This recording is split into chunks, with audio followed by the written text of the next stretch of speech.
वो वहाँ लगभग हर रोज आता था, उस नदी के किनारे अपने दोस्तों के साथ मौज मस्ती करने के लिए।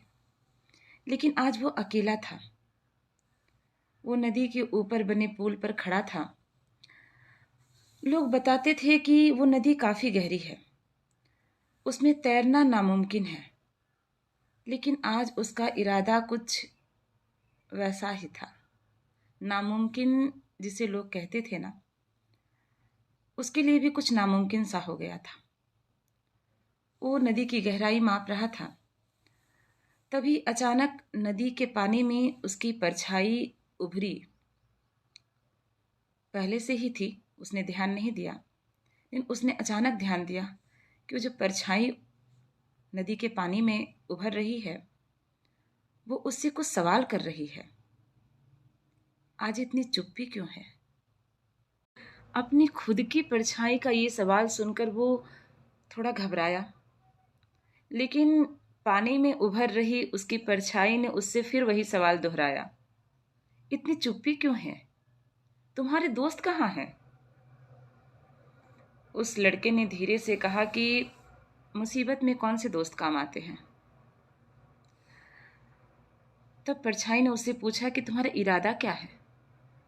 उस लड़के ने कहा कि मैं इस नदी की गहराई में समा जाना चाहता हूं। परछाई ने फिर उससे एक सवाल किया, क्या ये तुम्हारा अंतिम फैसला है? उस लड़के ने कहा कि हाँ, ये मेरा अंतिम फैसला है। मेरे पास कोई रास्ता नहीं है। मेरे पिता ने मुझे बहुत मेहनत से और बहुत ढेर सारा कर्ज लेकर यहाँ भेजा था, पढ़ने के लिए, कमाने के लिए। इतना बताते बताते वो लड़का चुप हो गया। तब उसकी परछाई ने उससे कहा कि तुम वापस अपने घर क्यों नहीं लौट जाते? उस लड़के ने कहा कि नहीं, मैं वापस घर नहीं लौट सकता। मैं अपने पिताजी को और दुख नहीं देना चाहता। तब उसकी परछाई ने उससे कहा कि ये तुम्हारा अंतिम फैसला है, तो तुम्हारी कोई अंतिम इच्छा भी होगी। तो उस लड़के ने कहा कि नहीं, मेरी कोई अंतिम इच्छा नहीं है। उस परछाई ने उसे सलाह दी कि एक बार अपने उस पिता से, जिसने इतनी मेहनत, इतनी उम्मीद की तुम्हारे पीछे, उससे एक बार बात तो कर लो, अपनी अंतिम इच्छा समझ के कर लो। उस लड़के ने अपनी परछाई की बात को सुनने के बाद थोड़ी देर के लिए चुप्पी साध ली, लेकिन उसकी परछाई ने उसे दोबारा फोर्स किया, अपनी अंतिम इच्छा समझ के कर लो। तब उस लड़के ने अपनी जेब से अपना मोबाइल निकाला और उस नदी के किनारे ही थोड़ा सा हटकर खड़ा हो गया और अपने पिताजी को उसने फ़ोन लगा दिया। पहली घंटी बजने के साथ ही फ़ोन रिसीव हो गया और उधर से आवाज़ आई, हेलो बेटा, कैसे हो? इसकी तो मतलब गले में आवाज़ थोड़ी सी अटक गई। अपने पिता की आवाज़ सुनने के बाद वो भावुक हो गया।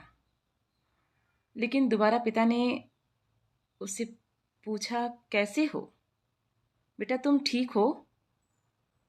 अब उसके भीतर ऐसा सैलाब उमड़ा कि वो खुद को रोक पाने में विवश सा हो गया था। बोलने की स्थिति में नहीं था वो।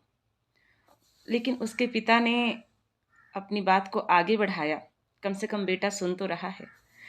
तो उसके पिता ने कहा कि बेटा, आजकल मेरी तबीयत ठीक नहीं रहती है और यहाँ धंधा पानी संभालने वाला भी कोई नहीं है। तुम मेरी इकलौती संतान हो, तुम्हारी जिद के आगे मैं हमेशा घुटने टेकते आया। लेकिन मेरी एक छोटी सी गुजारिश है तुमसे, अगर अगर तुम मेरे विषय में थोड़ा सा भी सोचते हो तो घर लौट आओ। मैं बूढ़ा हो रहा हूं, मुझसे ये सब कुछ नहीं संभलता है। ये जो वक्त गुजर रहा है, मेरे पास वक्त बहुत कम है, तुम लौट आओ। दूसरी तरफ से कोई आवाज तो आ नहीं रही थी, तो पिता ने पूछा कि तुम मेरी बात सुन रहे हो ना बेटा? वो बड़ा मुश्किल से बोल पाया, मैं आता हूँ ना पापा, मैं आ रहा हूँ। नदी में जो परछाई थी उसके चेहरे पर मुस्कान आ गई थी और उस लड़के के आंखों में आंसू थे जो गालों तक लुढ़क आए थे। उसने अपने हाथ में थामा वो जहर का शीशी उस परछाई पर फेंक दिया। परछाई गायब हो गई और उसकी जिंदगी में एक उम्मीद की किरण लौट आई थी। तो मुझे लगता है कि वो परछाई ना उसकी अंतरात्मा थी, उस लड़के की अंतरात्मा थी, जो उसे एक गलत फैसले की वजह से अपनी जिंदगी खत्म करने से रोकने के लिए एक आवाज तो देती है अंतरात्मा, बस सुनने की जरूरत होती है। तो दोस्तों, ये थी अंतिम इच्छा की कहानी। क्योंकि हर इंसान की ना एक अंतिम इच्छा होती है, थोड़ा सा और जी लेने की। तो मिलते हैं फिर एक नई कहानी के साथ।